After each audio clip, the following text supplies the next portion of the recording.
Okay. but Oh, it's there out of we my go. hands at this Oh, point. okay. I think Kaden jumped in to help us with that. Thanks, Kaden. It is, yeah, it's going to record on, well, maybe we got two instances of it, so we'll see. But Yeah, I should be recording exactly. here as well. Two We're recordings totally is safe better than now. none, right? Yeah. Perfect. Yes. Okay. Fail proof. I know.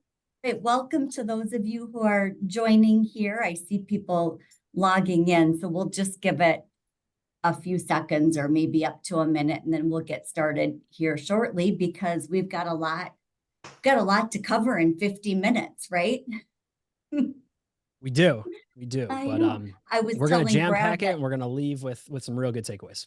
we will. I was telling Brad in the other room, in the lunchroom, they're celebrating Pie Day a day early. So I see all these pieces of pie walking by so if I seem distracted. It's because there's pie. I love that you do Pie Day. Yeah, That it's brings back because memories, Sherry. it's because I'm waiting to go get a piece of pie when we're done here.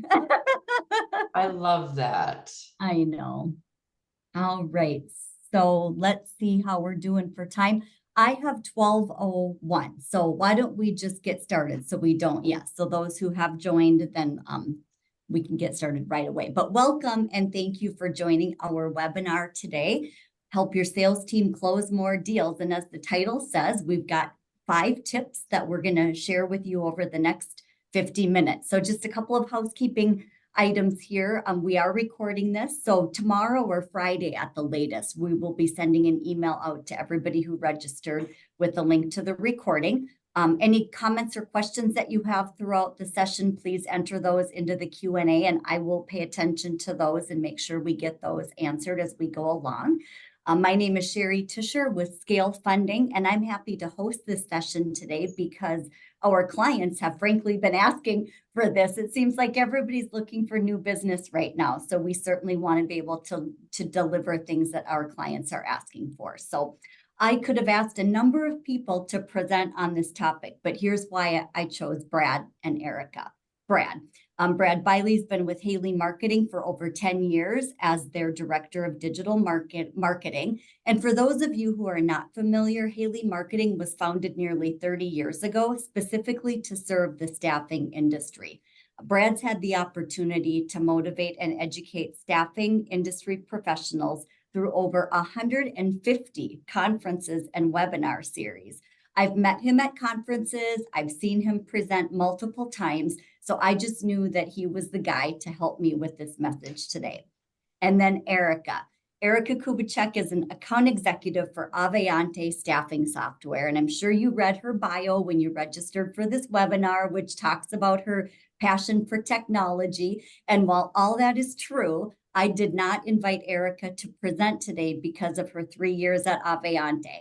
I asked her because prior to that, she spent 8 years in business development at a Minnesota staffing firm where it didn't matter the month, the quarter, or the year, or even the economic conditions. Erika was always at the top of the new gross profit dollar chart. And I say that, I know that because I was working with her at that staffing agency when she was always at the top of the sales chart. So Erika, thank you for saying yes to this. Absolutely. But at this point, yes, I'm going to hand it over to Brad and Erika and really let you guys talk about these topics and I'll jump in if need be, but otherwise have at it. Yeah, sure. I want to thank you for having us. You had mentioned that your clients are seeking information on how to close more deals, that all you're hearing throughout the industry is how to close more deals. Erika, I don't know about you, but I'm close to probably 150 or 200 calls over on my side of things. That's all I'm hearing as well. It is an interesting time in the staffing and recruiting industry. We sort of have this pendulum, right? We need candidates. We get enough candidates. We need clients. We get enough clients. We need candidates. And there's never really, at least in my experience in 11 years, there's never really just a rising of the waters for both, right? We sort of have this pendulum that swings back and forth. So today, we're going to talk about 5 ways to drive more sales, close more deals, and we're going to try to do it in 50 minutes. I promised Sherry and Erika promised Sherry that we'd get done a little early. If you have questions, feel free to use the chat window, use the questions window. Sherry and team are going to be monitoring those so that we can answer those questions on the fly as they come up. Before we get going into those tips, I want to sort of paint the picture for you. and let you know what I've been seeing from, let's call it 150 calls in the last quarter or so. So as Sherry mentioned, and my role at Haley Marketing as one of our account managers, my day-to-day is just chatting with clients and understanding what their goals are, what their challenges are, and just really to get a good pulse on the staffing and recruiting industry. So friends, this is a look at what I've been seeing. First, we can find talent. Even at 3.7% unemployment, we can find people for our orders. I had mentioned, close to about 150 calls in the last quarter. I can think of 4 clients offhand who are struggling to find talent. The rest are struggling to find orders, are struggling to find and close new orders. So even at 3.7% unemployment, we can find talent. Selling is harder than ever. And it's certainly no surprise to anybody on today's call. You're here for a reason, because selling is probably difficult, or you feel like you could just do a little bit better. Competition's fierce right now. Not only are we competing with other staffing and recruiting firms, we're competing with internal HR. We're competing with internal hiring. We're competing with our competitors. I know I mentioned not only is it that, but we truly are. And election years bring a lot of hesitancy. I talked to one client out of Texas who basically said, listen, Brad, we're just trying to not ride this one out until 2025, because who knows what's going to happen in oil and gas during an election year. So we're just going to wait and hope for the best. Now, personally, I don't know if that would be my strategy, but that's what they're going to do. And we have to understand that selling's harder than ever. One data point that I had heard is we basically need to do double the work for half of the results. That's sort of the economy that we're in. And that's why Erika and I are here today. We're here to give you some more tips and more tools for that toolbox. Some companies are down over 70%. And I got to admit, those calls hurt. Across the industry, I want to say the average is about 20 to 30%. Erika, do you know that number offhand? I don't remember what ASA just published. Yeah, I would say it's probably pretty closer to 20, 30%. I mean, every Okay. single week I'm talking to executives, operations, and CEOs, and everybody is, backwards in revenue. Yeah. It's extremely tough out there. I mean, there are a few out there who are really scaling, growing, and seeing more revenue right now. And it's really interesting talking with them about what they're doing and, what they're actually doing to see those results. But Yeah. yeah, I would say probably majority are hurting right now and backwards. Yeah. And the calls of people who are down 70%, those hurt, right? Those are people who are desperate, who are struggling to just do anything that they can. But as Erika mentioned, there are some agencies that are standing out from the noise. The best are operating differently, and they are seeing success because of it. Friends, in my mind, the best obsess over the experience. They're obsessing over the candidate experience. They're obsessing over the client experience. They're doing everything they can to understand that we're in a different era and a different time than we were pre-COVID. Heck, even than we were a year ago. And they're obsessing over, how can I make this better, faster, stronger? How can I make our systems more efficient, more effective? There's an example that I give quite a bit, Amazon, right? If you think about any product that you might want, you search for it on Amazon, in one swipe, it's going to be at your door tomorrow. Your candidates and your clients expect the same level of service, even though you're in staffing and you're not in consumer goods. The best companies are thinking about how they can operate differently and obsess over that experience and deliver world-class service. Then we're starting to evolve. Again, on roughly 150 calls in the last quarter, there's an interesting shift happening in the industry. In my 11 years in staffing and recruiting now,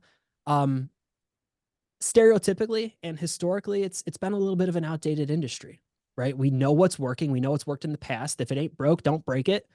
And we sort of just do what we've been doing for years. But and Erika, I'm sure you could probably speak to this in a second from the Avionte side and what y'all are doing in terms of tech. But as an industry, we are certainly starting to evolve. Erika, what are you seeing there? Yeah, this is actually something that I talk about every single day. The staffing industry, the Yeah. landscape has changed so much, really in the last 3 years, and just with some of the with how successful the gig economy's even been, that's also really been pushing to really shape the staffing and recruiting industry. And so it's all about using tech, having it work for you, helping you to be able to use tech to benefit your recruiters, right? You always need to make sure that your recruiters are focusing on relationships and those revenue generating activities. But how can you use tech to find talent faster, to fill your customers' positions faster, to keep them happy, right? And then also to keep your talent happy. So at the end of the day, they consistently choose your firm as their employer of choice. So tech is a really big topic. Yeah, I run a podcast over here at Haley called Take the Stage. And in a recent episode, I had Trisha Tampkin from More Essentials on. And she had mentioned that with AI and specifically ChatGPT in her case, she asks herself, how can AI help me in task? And she literally has a sticky note on her computer of how can AI help me in blank. And friends, that's exactly what Erika's alluding to is how can AI and tech and automation support you in what you're doing? How can you offload some of those C and D level tasks so you can focus more on those A and B level tasks? What are you doing 5, 6 hours a week that you don't want to do anymore? Erika, I had a call with a client yesterday and I wasn't planning on sharing the story, but we're going down that path. So let's do it. I had a call with a client yesterday and I said, well, what do your recruiters do all day? And they told me, and I said, with like 2 tools, you could automate that entire job, right? And it was a scary realization. And I think it got them thinking about what their team can be doing next level to elevate their team. But it was a lot of C and D level tasks that with Yep. automation and with AI, we could genuinely automate that, what they were doing. Yep, spot on. We've seen through some of our research that the typical day of a recruiter is more focused on their administrative tasks, when Yeah. if they use the tech to help them, they can kind of shift it, right? And be more focused on their workforce planning, their Yeah. customers, the job recs, the talent, and essentially how they can fill those positions. And then two, just even I know as we go through the presentation today, talking about Chat GPT and how your sales team can really use that as a very effective tool as well. I love talking about ChatGPT. I could sit here and give a whole talk on that. Not so much of a Same. structured talk, but let's, in case I forget, as I'm trying to steer the ship here, let's try to talk a little bit more about that during the marketing phase of the conversation. Yep, So near point 4, I'd love to talk about how you're using it and specifically how I'm using it, and we'll give some tips to everyone on today's call. perfect. All right, friends. So we sort of set the stage for you, right? It's a difficult time for the staffing and recruiting industry, but there's also a ton of opportunity. And when we look at why people need staffing firms, we all know that there's value in the services we provide. Now, the challenge with that is, as a stereotype, we're seen as a commodity. We're seen as every other staffing firm. And unfortunately, it's the negative staffing firms who give us that stereotype. It's the ones who are doing things wrong that are giving us that negative stereotype. So on today's conversation, Erika and I are going to walk through 5 tips in, now we got close to 37 minutes. So we're going to have to speed that up on how your sales team can close more deals. And if you're doing any of this, please use that chat window, use the questions window. We want your feedback of what you're seeing on the front lines. If you have specific questions on any of the tips, again, Sherry and team are going to monitor that chat as well. I will be fully honest in saying I do not have it up, but I know that others do, and they'll get those to us. All right. Tip 1, find a true differentiator. Erika, I want to kick it off and ask you this question. Why, as a stereotype, can't we find a differentiator in the first place? Why do we struggle with differentiating ourselves? Yeah, that's a really good question. I mean, I think about my days in staffing, which was about 4 years ago. I know a lot has changed since then, but I think we want to use things like we're a local company, we're a family-owned business, we have great service, we have Yeah. a great team as ways to really kind of separate ourselves from the competition. But the problem is, right now, having great service and a great team, it's just table stakes, and you really need to find different ways to Yeah. separate yourself from the competition. Yeah, and I hear the, oh, well, we're locally owned, or we're a mom and pop shop. And I recently had a conversation with Tom Erb, who threw some data at me. 90% of the industry is less than 10 million in revenue. So Yep. when you say that you're a local staffing agency and you're using that as a differentiator, so is every other competitor for the most part that you're competing against. That is not a differentiator. That is just a statement of fact. If the industry, if 90% of the industry is less than 10 million, everybody outside of the big players, right? And we know their names, we know who they are, but outside of those big players who pop up every now and again, you are directly competing against other locally owned staffing agencies. So that Yeah. means it's not a differentiator. So Erika, how do we find a true differentiator? Where would you suggest getting started?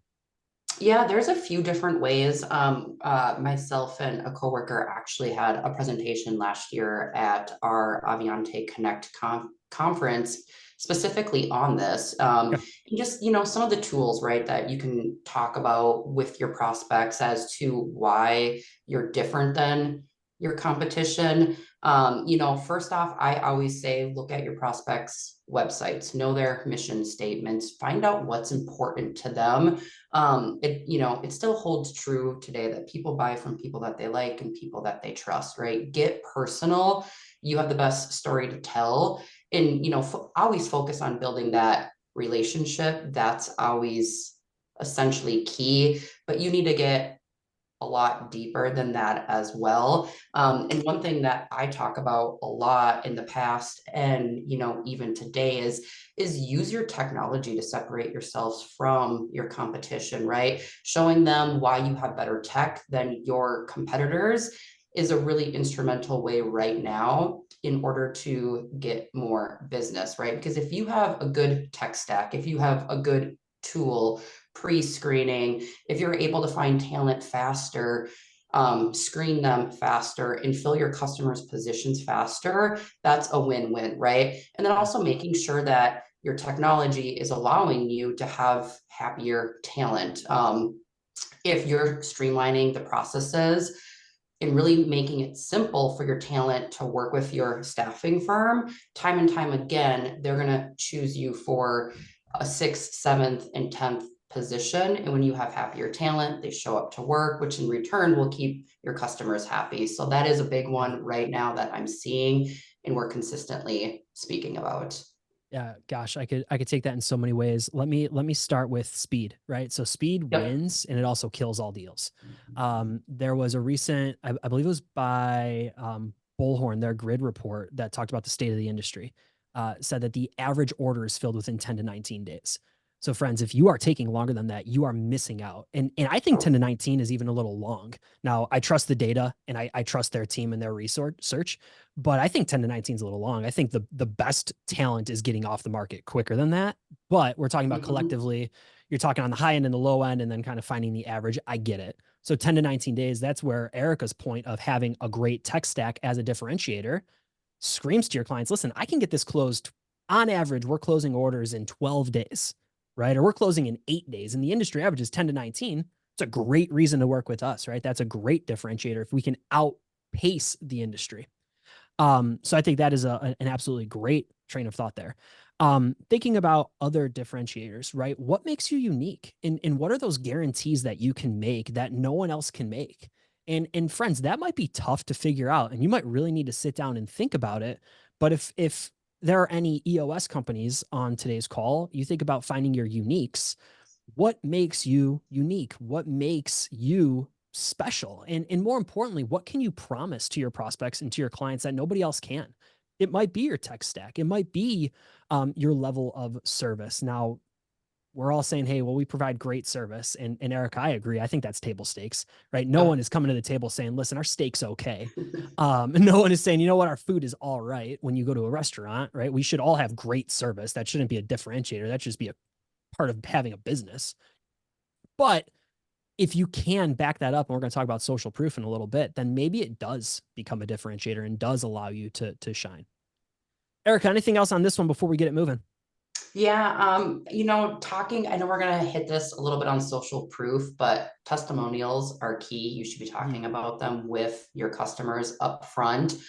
Because I think, it's just another reason as to why someone should work with you versus a competitor. And if you truly have a strong firm, great service, and happy customers, you need to be sharing that too, because that is a way to separate yourself. Not a lot of people do that up front in the first, two or three meetings. Sometimes it's saved right towards the end. Talk about that during that first, that first phone call. Share with them why your customers work with you. I think that's a very successful strategy as well.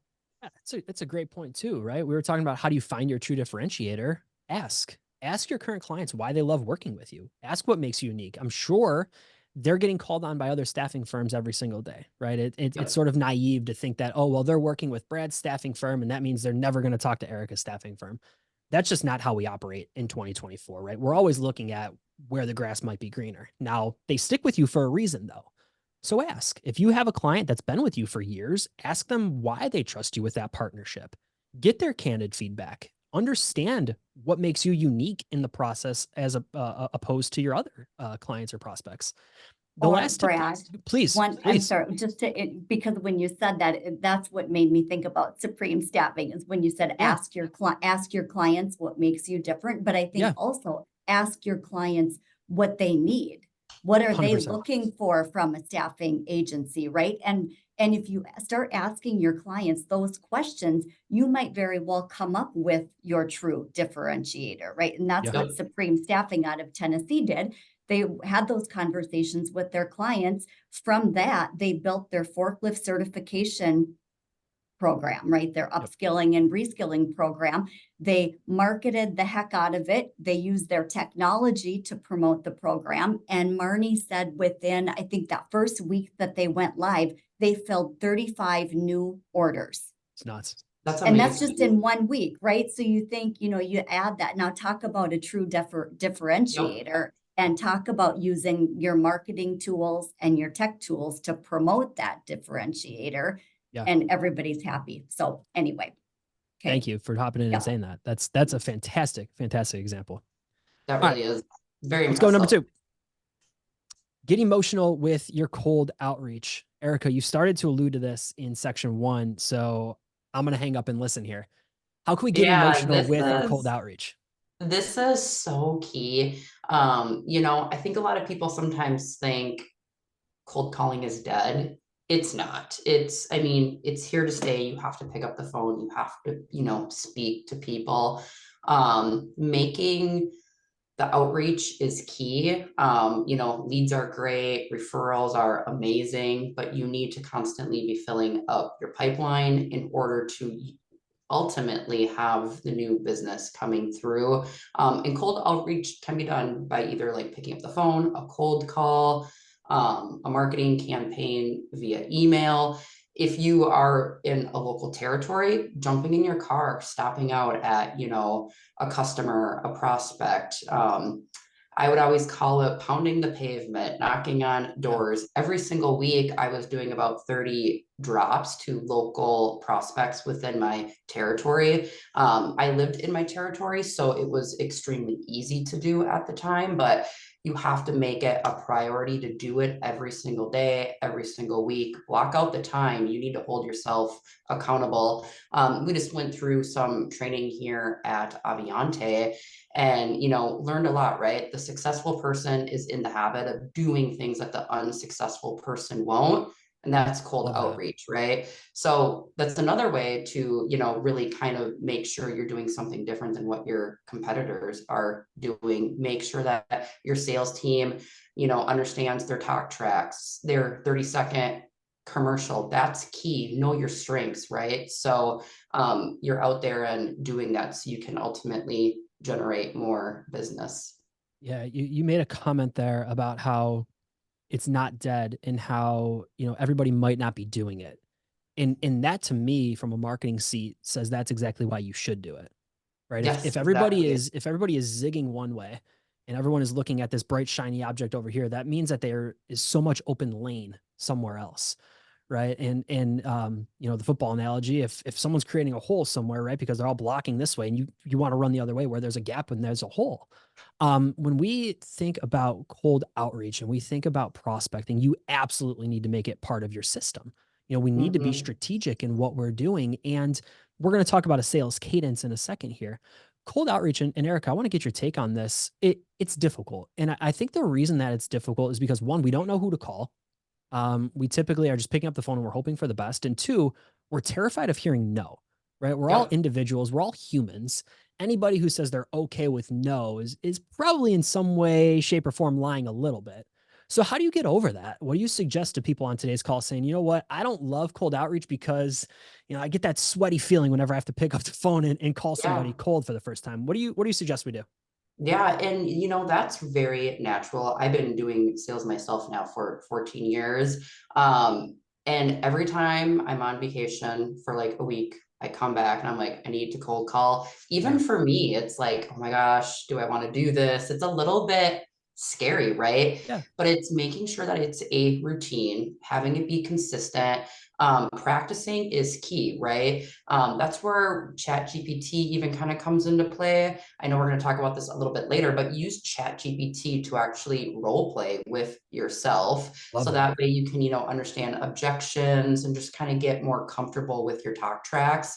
Yeah. Using a script is everything. To me, it's kind of almost like a safety blanket. You want to have it there, but you don't want to read from it, right? You Yeah. want to know what your script is because someone actually wants to talk to a person, not a robot. Yeah. So that's instrumental. Yeah. I will say having a script for me, I prefer a set list, right? So I come from a pretty strong music background. Friends on today's, presentation, you'll see that the slides are pretty much just sort of it's a set list, right? Erika and I know where we got to get. We sort of know the songs, we know what we're trying to get to, and that's sort of Mhm. our talking point. That's how I operate. So when I'm and we don't do much cold outreach at Haley, right? We believe in inbound marketing, and as a result of that, 99% of our leads are inbound only. But if I have to call somebody out of the blue, I like to know sort of where I got to get to and then navigate myself there. But even for somebody who is pretty outgoing, who is pretty a good communicator, it's tough for me too. And I think the lesson there is just the more you do it, the more comfortable you get, right? Growth comes from when you break out of that comfort zone, right? Yep. Anybody who is training for a half marathon or who goes to the gym know it's not the first day where you see success, right? It's the repetition. It's putting in the practice reps. It's putting in the work where you get to a point where you're comfortable doing what you're doing. So it's the exact same, right? We need to kind of flex those muscles, and then ultimately it falls into place. Erika, one more question for you on cold outreach. I know that you said phone calls aren't dead. How many calls do you think it takes from your perspective to actually get a conversation? And where I'm going with this, and I'll give you sort of like the where my brain is going. I feel like we give up too early. And I feel like that's why also as an industry, we say, that doesn't work. I'm not doing it. But it's because if there's any Think and Grow Rich fans on today's call, we're giving up before we get to gold, right? We're giving up before we actually get to that end destination. So Erika, what do you see from that perspective?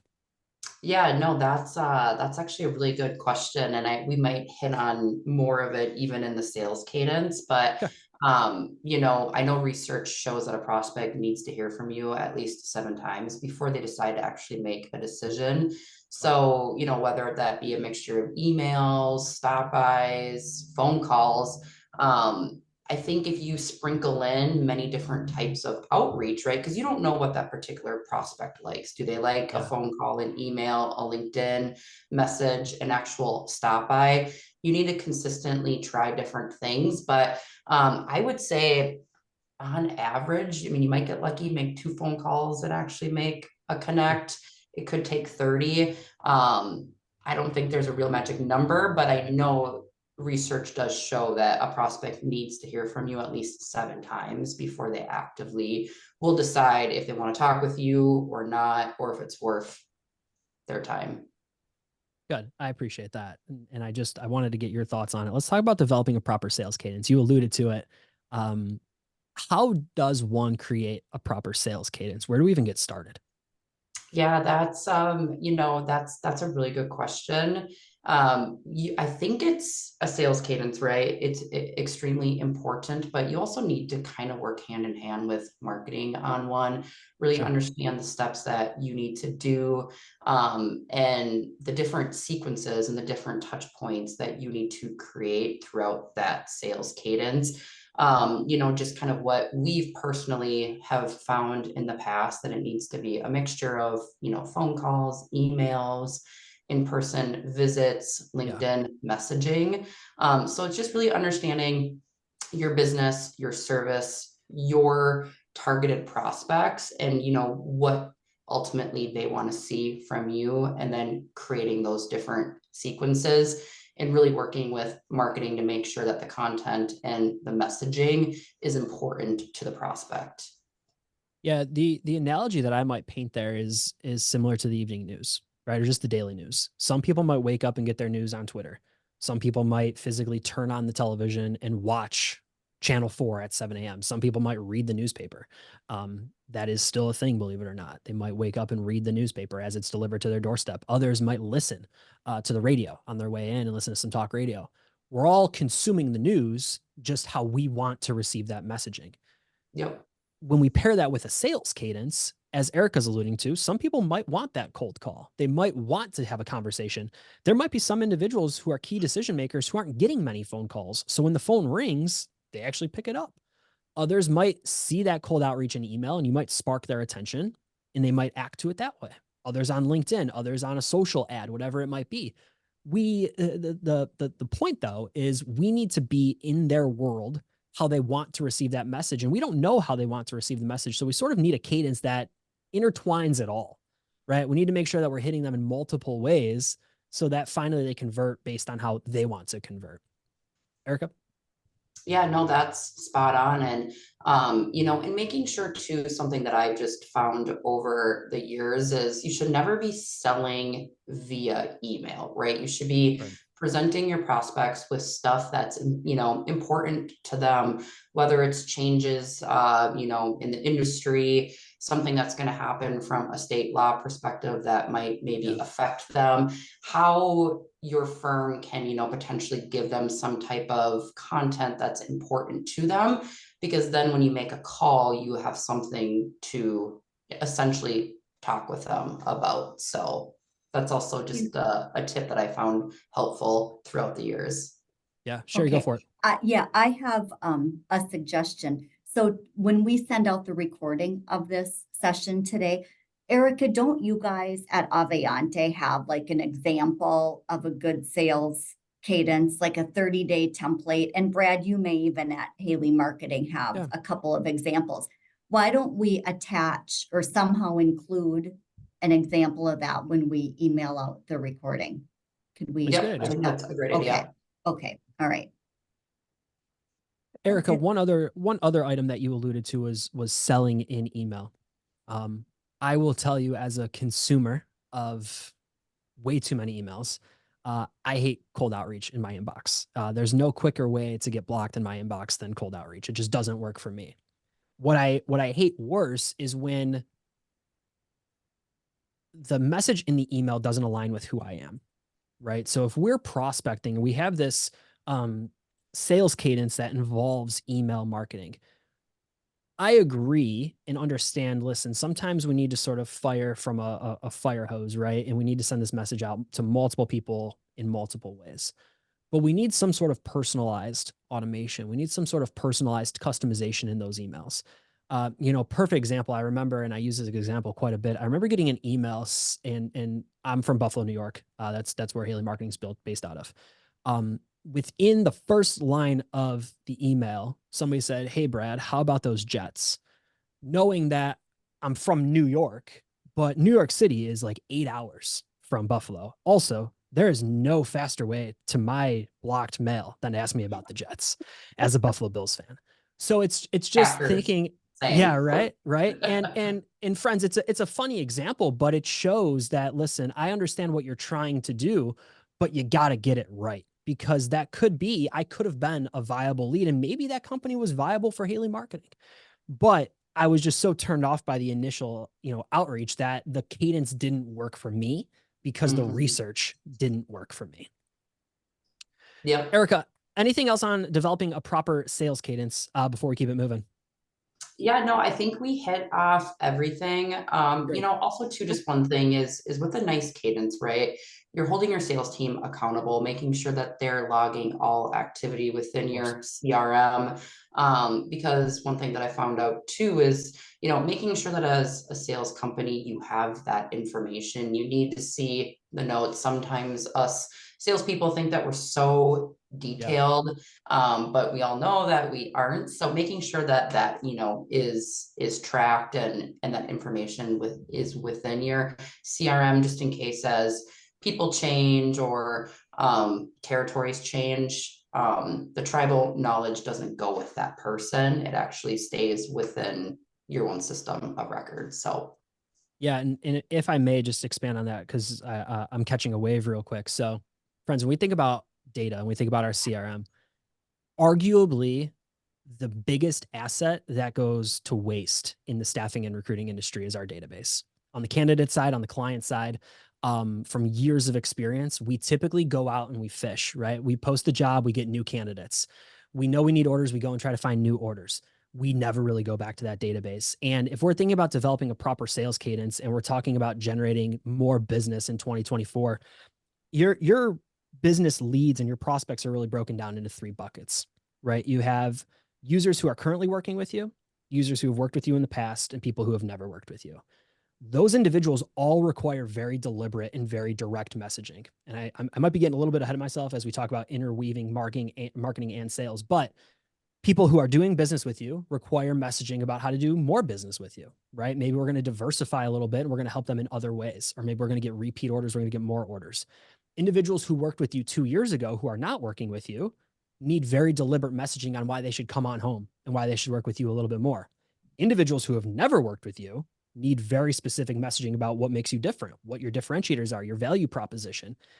We need to make sure that those are tagged appropriately in our CRM. Otherwise, we get very, very muddy when we're sending out messaging. And if we bring that sort of full circle to consumer goods, think about if you're very into golf, right? You love golf. Nike and Under Armour are going to serve you ads about golf. That's what you're going to see. You're going to get emails about it. You're going to get social ads about it. Everywhere you look, you're going to see Under Armour golf. If by chance, all of a sudden now you're seeing Under Armour hunting and you have no idea why you would even be involved with hunting in the first place, that doesn't make sense. So you're not going to convert, you're not going to buy, right? And they're probably going to turn you off where you go to somebody else. That is the same sort of analogy as we look at staffing and recruiting. We need to break down that CRM into those buckets, and we need to make sure we have a proper sales cadence that touches each of those buckets in the right way. yeah, and that actually reminds me, Please. I know I mentioned you need to know your target. You need to know your target audience, but that, holds true, right? Your messaging to someone in HR is going to possibly be very different from someone, in finance, on the floor. Make sure that your messaging is specific to that, different persona, because what's important to them is completely different than someone else. So that's where I think we start to talk about integrating sales and marketing, right? And when we think about prospecting, we think about selling, we think about cold outreach, we think about differentiators. Everything that Erika and I and Sherry have started talking about already really falls back into sales and marketing and how that intersects. And if you're prospecting and you're calling somebody who is at peer level, their challenges are drastically different as it relates to your staffing firm and the services you provide than if you're prospecting and calling the CEO of an organization, right? Their challenges and what keeps them up at night are very different than somebody who is on lower on the totem pole, right? We need to make sure we know exactly who we're calling in terms of Erika mentioning target audience. And then we need to make sure that our sales and marketing are intersecting and speaking to each other. Erika, how else might we intersect sales and marketing, which I'll say throughout the industry are very much often seen as different hands in different pockets? Yeah, no, absolutely. I've seen that a lot. And marketing and sales really need to work hand in hand together, right? They should be really collaborating on content, on their messaging. For example, even with a sales cadence, right? The emails very, efficiently could be a template, and that template could actually be made by your marketing team, with helping them understand like who your prospects are, what you think they would like to see from you, working with them to be able to really kind of create that messaging for the sales team is key. Yeah, where I get started when I think about intersecting sales and marketing is sitting down as a sales team and thinking about all of the points of friction in the process and then brainstorming ways that marketing can support. Yep. So when you're prospecting, where are you hearing no? Is it at the first conversation? You're not getting the first appointment? How can marketing help? How can we soften that cold call into a warm lead? Okay, you're getting the first conversation. You're not getting the second appointment. How might marketing help support that? What can we do? Maybe you're not getting the first appointment to funnel leads in. Again, marketing, but it starts with having a candid conversation with the sales team and saying, listen, we're not selling as much as we want to right now. We know that, right? Let's get the elephant in the room and say, listen, we understand we're not hitting the numbers we should be. Where are we hearing no in the process? What is the current challenge? And being open and honest about that, and then saying, okay, these are all points that we can fill and all holes and gaps that we can fill with marketing to help make this a little bit more efficient. That's initially where my brain goes. And then you just start to build it out, right? And you start thinking about, okay, well, how can marketing support? Just like I said earlier with Trisha, how can AI support me in task? How can marketing support me in task? How can we make your sales team's job easier, more efficient, more effective? That's the best marketing in my mind. Eric, Yeah, anything you're else? spot on with that. I've had some, the pleasure of working with some very strong marketing teams, and really, as you said, Brad, they were side by side with us, helping us, understand our prospects, sales cycles, phone calls, and really any other outreach that, we did. Some of my best in-person market campaigns came from working hand in hand with Yeah. my team. Another point that I want to stress is knowing your number and knowing the goal, right? So when we think about the number, it's what is your team's KPI, right? Are they looking to have 10 appointments in the month of March? Are they looking to close 10 new orders in the month of March? What is their number, right? And if every seat in your organization has a number, then you know how you can reverse engineer but reverse engineer the marketing to help those people in their task, right? So if your number is, okay, we expect everybody to have 10 appointments, right? Make it super easy. Great. How many initial conversations do they need to have an actual appointment? How many leads do we need to generate an appointment? And then we think about, okay, well, if it's 1,000 leads to get 10 appointments or 100 leads, whatever it might be, how can marketing help generate 100 leads to get 10 appointments? And then it becomes a numbers game, right? Mm-hmm. Then it's just purely mathematics at that point, but we need to know those numbers in the first place. Erika, I could talk marketing all day. I do want to talk, and I know I'm looking at the clock here. We have 18 minutes. We're right on cue here. We're right on pace. I want to talk AI and ChatGPT. How might ChatGPT or AI, I feel like there's typically like two schools of thought. You either use ChatGPT or you use something else, right? I am team GPT over here. We'll just say AI for sake of this conversation. How do you find AI assisting in the sales process currently? Yeah, that's a really good question. I recently, I would say in the last 6 months, have started using it a lot. Okay. At first I didn't really know what to expect of it. Was a little bit not scared of it, but just didn't know how to use it. And Sure. once I was taught how to use it properly, I mean, it has helped out so much. And, just talking with a lot of people, especially a lot of people within sales, right? I actually was just out to lunch with a friend that I've met through the industry who's in sales and isn't using Chat GPT. And I had a conversation with him about a half hour as to why he has to use it. Yeah. Because if he's not using it, his competition is, right? Yeah. And it's never going to replace you. It's never going to replace the person. It's just going to give you the tools to consistently put in your toolbox, right? It's going to help you just, just help you, I think, just become a little bit sharper with some things. So for example, I personally use Chat GPT just to kind of help me do some scripts, whether it's for like a Sure. phone call or doing a presentation, just kind of helping me understand that I am presenting in a clear and concise, way that essentially other people can understand. And then doing role playing with it, I was terrified to do it, but I've come to learn Yeah. objections aren't a bad thing. Your prospect is asking you objections because either they don't know enough about you or not all of their questions are answered yet, right? So building out like the right, I guess, steps in Chat GPT is key. We actually just went through Butler Street training here, which Yeah. is huge in the staffing industry. Shout out to them, amazing team. They actually helped us create the dialogue for Chat GPT, and now we role play with it pretty consistently here. Yeah. Also, too, just using Chat GPT to even help you prospecting is also super nice too. You know, just to kind of help you understand your prospect's persona, what's important to them. We kind of talked about it before, right? Plant manager is going to have a very different mindset than an HR manager. So just really kind of understanding those personas, and then Chat GPT essentially can help you out with that. Yeah. So I'm not ready to accept that ChatGPT will replace a recruiter or sales rep. I don't believe It never that, but will. I do think the individuals who use it will replace the ones who don't, or at Yes. least become a threat to those who don't. And the reason I feel that way is because it's almost like having an intern on steroids. It's like having an intern that is just powered up, and you can use it to your advantage. I know I mentioned Trisha Tampkin in her episode of Take the Stage with Haley Marketing on, you know, how can AI support me in task?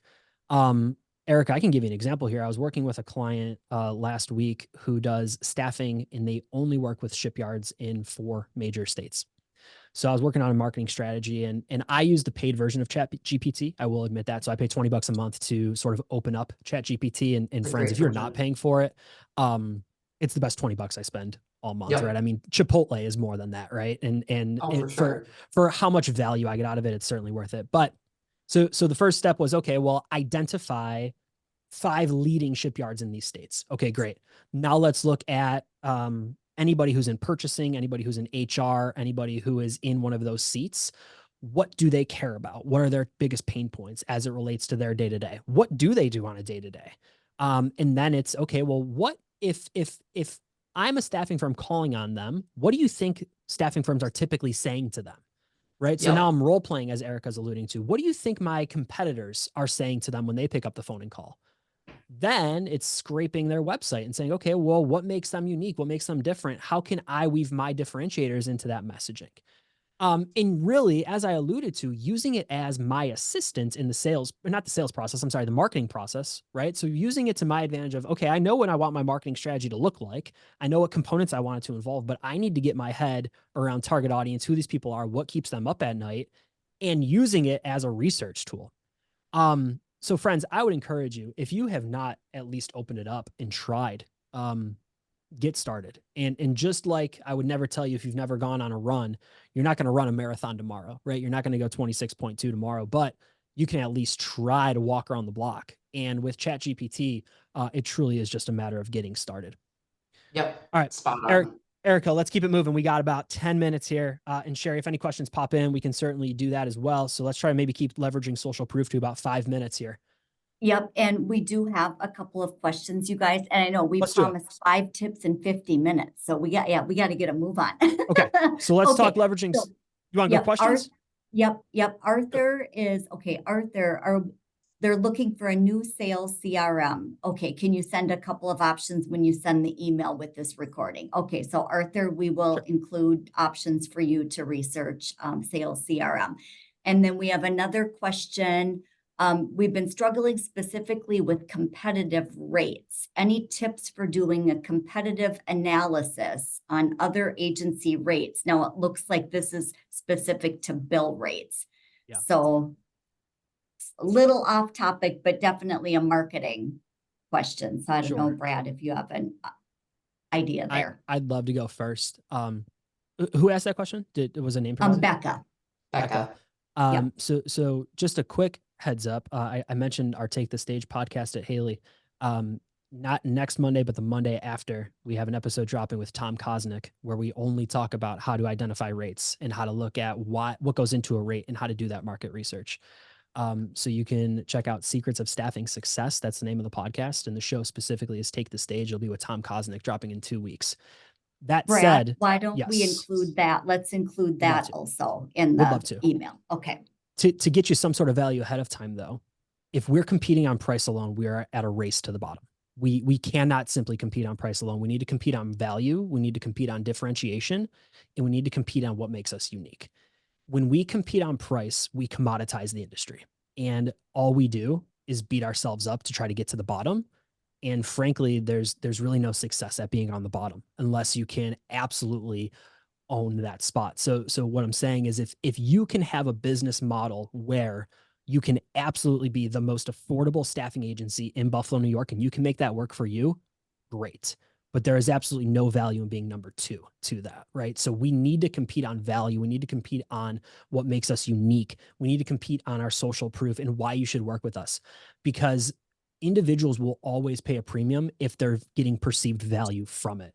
There's a reason people buy $120 Nike shoes as opposed to the same $10 knockoff at Payless, right? There's perceived value in wearing that $120 shoe when you run, even though the one at Walmart or the one at Target works just as fine, right? There's value and there's perception in that value. Becca, I would encourage you to think through that. Think through what makes you unique. Think through your differentiators, your value proposition, and sell on that, not on price. And then one thing just to add too is if you're consistently selling on price, all it's doing is driving down the pricing, because your customers then can tell a competitor, maybe potentially what your pricing is, and then it just continues to really drive it down then for everybody. It's really the only industry that I can think of offhand where we do that to ourselves, right? You're not going to go to a restaurant and say, listen, I'm only going to give you $20 for this meal. I'm not going to give you the 25 that you're asking for. We do it to ourselves. So Becca, you need to go into the conversation with value, with differentiators, why people are working with you and paying the premium. You need to think through that. Sherry, anything else? No, just other people making sure they want the recording and stuff like that. So I think we're good. Yep. All right, cool. Social proof. Erika, we got to get through it quick. Social proof. Yeah, social proof are the testimonials, the reviews, the proof that you are who you say you are. Friends, the data shows that 96% of individuals who are looking at online reviews are looking for the negatives, not the positive. We as consumers are going to discredit a brand, not reaffirm our beliefs.